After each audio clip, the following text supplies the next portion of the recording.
बिस्मिल्लाहिर्रहमानिर्रहीम एंड अस्सलाम वालेकुम। Welcome to Skylon classroom. Skylon classroom में आज का हमारा टॉपिक है इंग्लिश लिटरेचर के हवाले से, और हम आज बिल्कुल ज़ीरो से शुरू करेंगे। इंग्लिश लिटरेचर का जो ज़ीरो से शुरू होना है, यानी अगर बिल्कुल ज़ीरो से बिल्कुल बेसिक से हम शुरू करें तो वो नंबर 1 पर आता है द ओल्ड इंग्लिश पीरियड, या जिसे आप कहते हैं द एंग्लो सेक्सन पीरियड। अब ये ओल्ड इंग्लिश पीरियड या एंग्लो सेक्सन पीरियड जो है वो स्टार्ट होता है 5th सेंचुरी को। यहाँ पे भी लिखा हुआ है 450 को से लेकर 1066 एडी तक चलता है ये। तो 5th सेंचुरी यहाँ पर सेंटेंस लिखा हुआ है, this age started in the 5th century when the Jutes. अब ये जूट्स जो है एंगल्स, ठीक है, और सेक्शंस, ये 3 अलग अलग ट्राइब्स थे। ये इंग्लैंड आते हैं फ्रॉम जर्मनी से। असल में ये जर्मनी के होते हैं और इंग्लैंड आते हैं, इनको बुलाया जाता है क्योंकि जब ये रोमन्स जो थे वो जो है जब वहाँ से जा रहे थे, इंग्लैंड से जा रहे थे, क्योंकि वो पहले हुक्मरानी कर रहे थे वहाँ पर। जब वो वहाँ से चले गए तो जो वहाँ के रहने वाले थे, जो केल्ट्स और गेल थे, जो केल्ट्स और गेल्स जो हैं वो मतलब इतने उनकी मिलिट्री नहीं थी उनके पास, ना ही उनके पास कोई डिफेंस अच्छा था। तो जब मतलब जो है पिक्ट्स ने और स्कॉट्स और पिक्ट्स ने जब हमला किया था इंग्लैंड पे आकर, तो उस वक्त गेल्स और केल्ट्स ने इनको एज ए मर्सेनरीज इनको बुलाया था कि आके आप जो है हमारी डिफेंस करें, हमें डिफेंड करें। तो ये जो जूट्स थे, एंगल्स थे और सेक्शंस थे, वो आए थे उनको एज ए डिफेंड करने, ठीक है ना, अगेंस्ट वो जो पिक्ट्स थे और स्कॉट्स थे, उनके खिलाफ उनको डिफेंड किया और बाद में वहीं पर रह गए, ठीक है ना। यानी वो उनको अपना घर बनाकर बैठ गए इंग्लैंड को, क्योंकि इंग्लैंड वहाँ पर उस वक्त बहुत ही ज़्यादा हरियाल, मतलब जो ना हरा भरा था, और वहाँ पर एग्रीकल्चर भी बहुत अच्छा होता था। मौसम के हवाले से हर चीज़ जो है जो एंगल्स को, जूट्स को और सेक्शंस को जो है ना बहुत अच्छी लगी। तो इट डिफीटेड इंग्लिश ट्राइब्स और एंड स्टार्टेड दियर रीन, और वहाँ पर अपनी हुक्मरानी शुरू कर दी।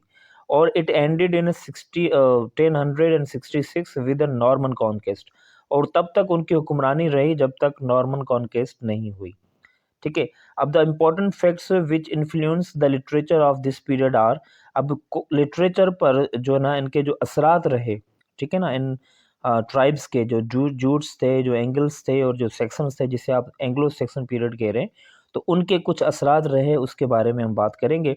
सबसे पहले तो ये है कि Christianization of the pagan tribes began in England. Number 1 पर पॉइंट ये है कि इंग्लैंड में पहले पेगनिज्म था, यानी पेगन्स थे, जो मज़हब नहीं था, अब वो क्रिश्चियनिटी पर आ चुके थे, बिलीव कर चुके थे। अच्छा, नंबर 2 पर दूसरी जो है कैरेक्टराइजेशन ये है, in the 7th century the Christian authorities established monasteries, उन्होंने मोनास्ट्रीज बनाई थी, वेयर रिटन लिटरेचर बिगेन, जहाँ से रिटन लिटरेचर को स्टार्ट किया गया था। यानी क्रिश्चियनिटी 7th सेंचुरी में आकर 5th सेंचुरी पे हम स्टार्ट कर रहे हैं, 6th नहीं बोल के 7th सेंचुरी में उन्होंने क्रिश्चियन अथॉरिटीज़ जो थी उन्होंने एक मोनास्ट्रीज बनाई थी, जहाँ पर जो है ना रिखत में यानी रिटन लिटरेचर शुरू हुआ। Whatever had existed as a literature before that time was oral, और उससे पहले जितना भी लिटरेचर था वो ज़्यादा से ज़्यादा ज़ुबानी ही था, ठीक है ना, वो ज़ुबानी था। अच्छा, उसके बाद हम दूसरी स्लाइड पर आते हैं। अच्छा, यहाँ पर जो पॉइंट नंबर 3 है, किंग अल्फ्रेड जो था, किंग अल्फ्रेड ये वाला, उसने जो है 23 साल लगभग जो है ना इंग्लैंड पर हुक्मरानी की, और उसने एजुकेशन को बहुत ज़्यादा इनकरेज किया, ठीक है, और supervise the compilation the Anglo section chronicles. ये एक रिटन, जो फर्स्ट रिटन जो है ना मतलब क्रॉनिकल है, जो एंग्लो सेक्सन क्रॉनिकल यानी रिटन में लिटरेचर जो है उसको कंपाइल किया, उसको सुपरवाइज किया, उसको कंपाइलेशन करवाई उसकी, ठीक है जी। अच्छा, उसके बाद जो है मेजर लिटरेरी वर्क्स कौन से हुए थे इस पीरियड के अंदर, कौन से हुए थे? Beowulf the earliest epic in English, ठीक है ना। इसको इंग्लिश के अंदर, इंग्लिश लिटरेचर के अंदर सबसे पहली जो एपिक कहा जाता है was written in this period, इस पीरियड के दौरान लिखी गई थी, ठीक है ना, जब किंग अल्फ्रेड जो था मतलब एजुकेशन को बहुत ज़्यादा थी। और द वंडरर, द सीफेयरर, ठीक है, और the Husband's Message and the Wife's Lament, ये सारे के सारे काम जो है are among remarkable literary works of this age, ये सारे के सारे एंग्लो सेक्सन एज के हैं, ठीक है ना। यानी ये जो ओल्ड इंग्लिश के हवाले से जो आप बात कर रहे हैं ना, तो उसमें जो रिटन लिटरेचर था वो आपका यहाँ पर ये मिल रहा है कि ब्यूवुल्फ था, सी फेयरर था, Husband's Message, the Wife's Lament, और ये सारे चीज़ें मतलब जो रिटन लिटरेचर था उस एज के अंदर। अच्छा, उसके बाद है the Anglo Saxon Chronicle was written in this age is the earliest prose of the English literature. और इसमें जो ये द एंग्लो सेक्सन क्रॉनिकल लिखा गया है, ये इंग्लिश लिटरेचर का न सिर्फ एक लिटरेचर का हिस्सा जो है बल्कि ये एक प्रोज है, द अर्लीस्ट प्रोज है, यानी सबसे पहले लिखा जाने वाला प्रोज है ये। अच्छा, उसके बाद मेन लिटरेरी फीचर्स इसके हैं, नंबर 1 पर आते हैं कि इसके कैरेक्टरिस्टिक्स तो हमने पढ़ लिए। अब हम मेन लिटरेरी फीचर्स कौन से हैं इस एज के। Most of the literary works are anonymous, इसमें जितने भी तकरीबन जो काम थे, वो लिटरेरी काम थे, वो सारे के सारे एनोनिमस हैं, मतलब गुमनाम है, उनका पता नहीं कि किसने किया है उनको।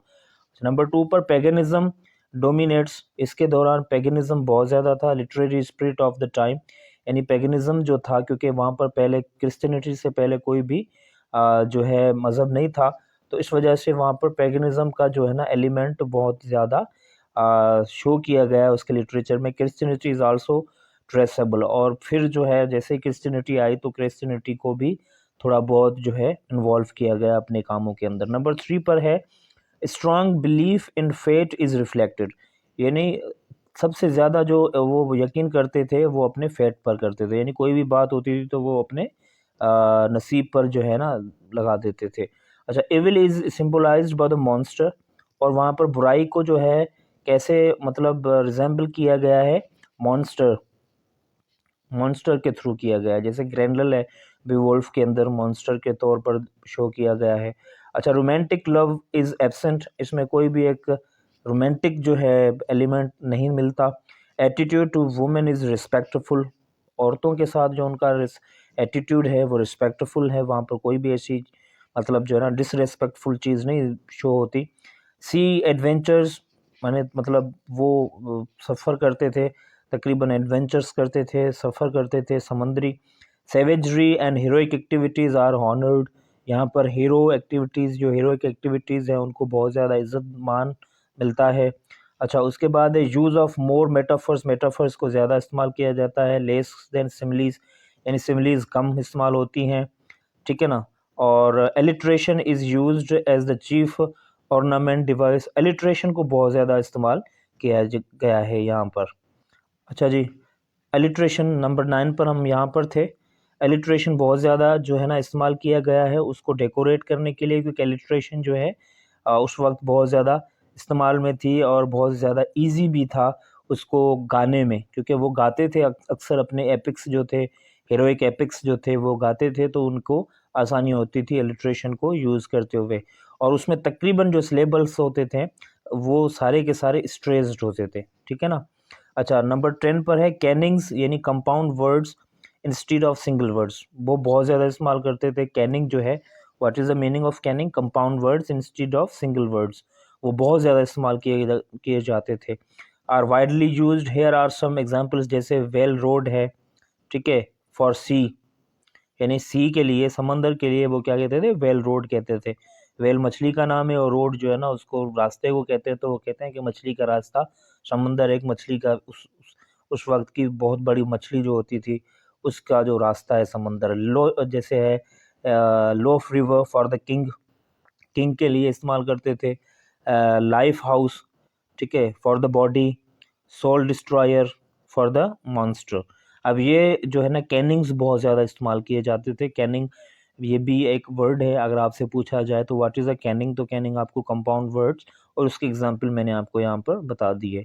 अच्छा, नंबर 6 पर जो इसकी पॉइंट है, verse lines do not have equal number of syllables. अच्छा, इसमें सिलेबल्स के नंबर्स जो थे वो इक्वल नहीं होते थे, वहाँ पर जितने भी लाइंस थी पोइट्री की या एपिक्स की या बेवुल्फ के अंदर या किसी भी के अंदर, तो वहाँ पर जो सिलेबल्स के नंबर थे वो एग्जैक्ट नहीं होते थे, इक्वल नहीं होते थे हर लाइन के अंदर। Syllables is in one line very from 6 to 14, मतलब चेंज होते थे, वो वेरी करते थे। एंड राइम इज इग्नोर्ड, और ख़ास तौर पर जो एंड में आने वाली राइम जो थी उसको बहुत ज़्यादा इग्नोर किया गया है। तो ये थी आपकी ओल्ड इंग्लिश यानी एंग्लो सेक्सन पीरियड, जिसके हमने कैरेक्टरिस्टिक्स पढ़े और जिसको हमने पढ़ा, मेन फीचर्स उसके पढ़े, जिसके कैरेक्टरिस्टिक्स पढ़े, और उसके अंदर कौन कौन से लिटरेचर के काम थे, जैसे ब्यूवोल्फ था, सीफेरर था, द वॉन्डरर था, द हस्बैंड्स मैसेज था, द वाइफ्स लेमेंट था। ये सारे के सारे काम जो है इस दौर के अंदर हुए हैं।